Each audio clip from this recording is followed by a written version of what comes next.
Hi guys. Okay, so we have to talk about probably the third best book I've ever read in my life. And that's saying a lot because I've read a lot of books in my life. Like hundreds. The Invisible Life of Addie LaRue. I've been wanting to read this for a while and I'm so glad I did. It is such a tragic story. This is exactly why I love books. This book is exactly why I love to read books. Um, this is about a girl who in the 1700s makes a wish to basically the devil, also known as the gods, the gods, what are they called? The gods at night, the gods at dark, the gods after dark, whatever, something like that. She basically makes a wish to the devil by accident, because the gods of the light were not listening to her and her wishes. But she basically makes a wish that she wants to not belong to anyone. She wants to have freedom, and that's basically what she wished for, right? And of course, the devil completely twisted her words, and by giving her the biggest freedom, he erased her from everyone's minds, and no one can ever remember her. And the other thing is that, well, yeah, that's basically what it is. And she also cannot leave a mark on the world. So if she drops cups or plates and they shatter, they reanimate back to their form in 2 seconds, because she's not allowed to leave a mark on the world. She's not allowed to have a phone. She's not allowed to have an email. She's not allowed to write.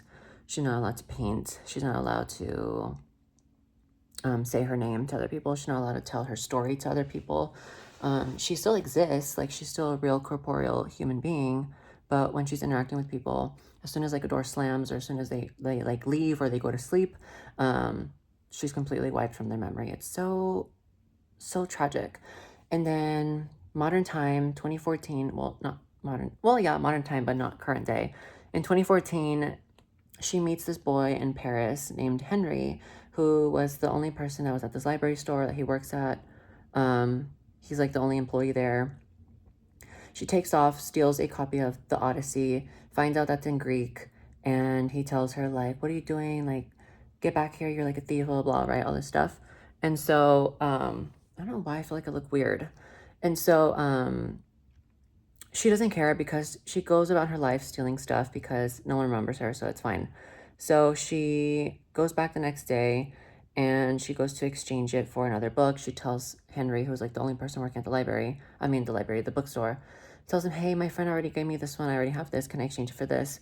And he looks at her and he's like, are you serious? You were just here yesterday. And when he said that, my entire world shattered, because I can only imagine how freaked out she was. Because duh, no one remembers her in 300 years. So, that's another thing too. If she gets cuts or scrapes, they heal immediately. She still feels the pain, but she heals immediately after, Wolverine. But yeah, so she's basically immortal. She stays the same looking. And yeah, so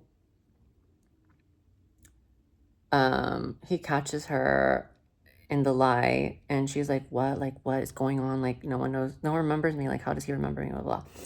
So he kind of hates her at first, but then he falls in love with her because he is the only person that seems to be able to say her name.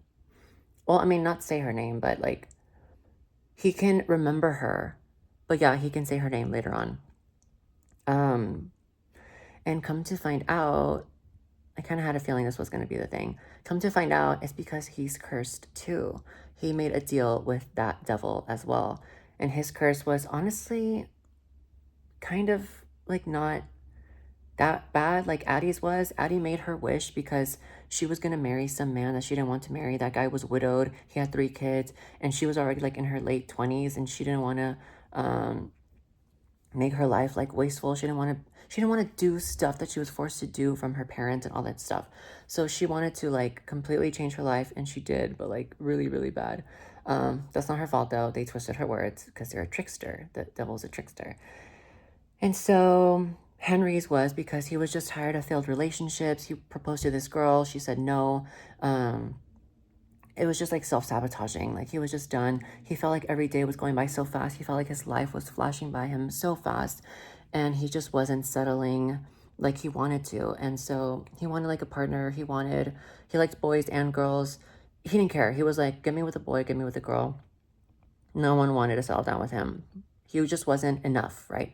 So that devil comes to him, makes him the wish to come true that he will be more than enough to everyone. But specifically, he will be to everyone what everyone wants the most. So now, every time Henry looks at someone, they all have like a white mist clouding their eyes because that's the magic working. No one sees Henry as he is. Even his family, his sisters, his sister, his mother, his father, they do see him as Henry, but they see him as like the ideal version of him. And so literally overnight, like everyone was obsessed with him. Like everyone wanted him to model, everyone wanted to be his girlfriend or boyfriend. Like everyone wanted to be with him. Like even his family was so proud of him, even though he didn't do anything or accomplish anything. Like where before the curse, like everyone was upset that he didn't know what to do with his life, blah blah blah. But now everyone's in love with him, whatever.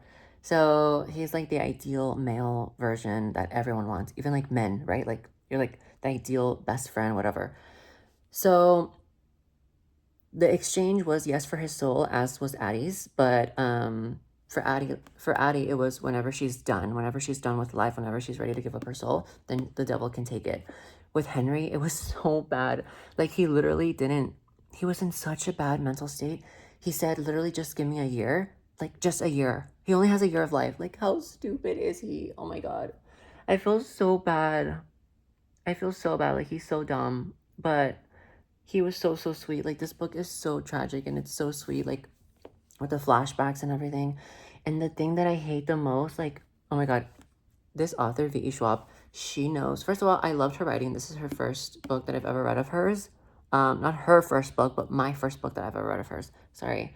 The writing was exquisite and phenomenal, even though I don't like first person. I'm over it. It was still really, really good. And she wrote the devil, like the monologue for the devil, the dialogue for the devil, so, so good. Like, it's so tragic. Like, it's so cruel.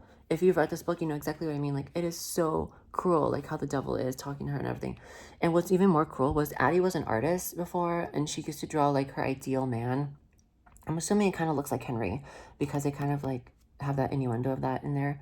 But oh my god, the devil took the form of her ideal male that she wants in her life, and it could like make me cry because he never wanted to change that form. Like he knew that it was punishing her, and it was just like I can't. Like I cannot. Like literally it was upsetting me so much. But I cried so many times during this book. It was literally top 3 books I've ever read.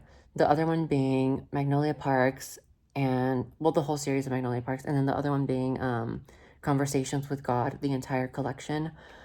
Those are like my top 3 books ever. And this one is like the best. Not, this one's not the top. This one's like the third, honestly. Because those other 2 are just so, so good. If you've read those other 2, you have to read them. The Magnolia Parks and Conversations with God series.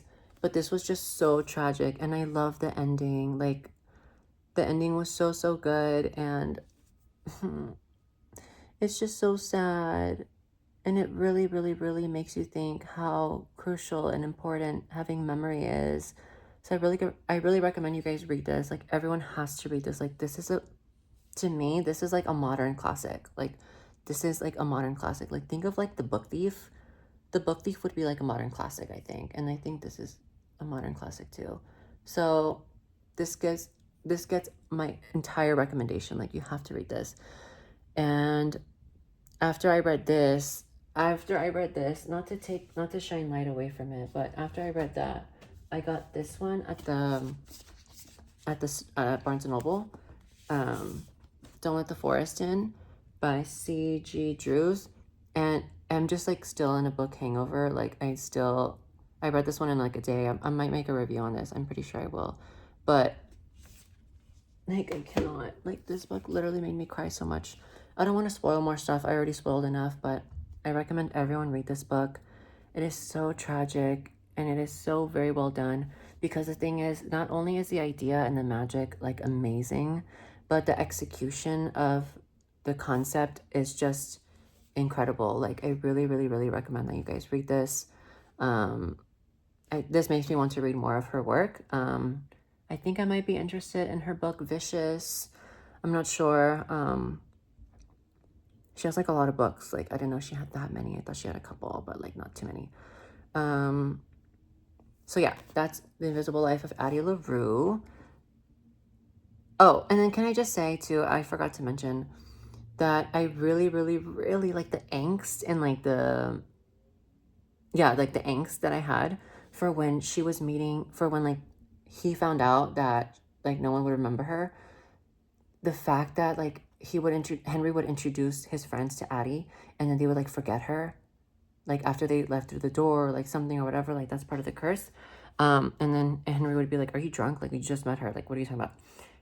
Oh my god, like the realization that Henry had, like it made me scream.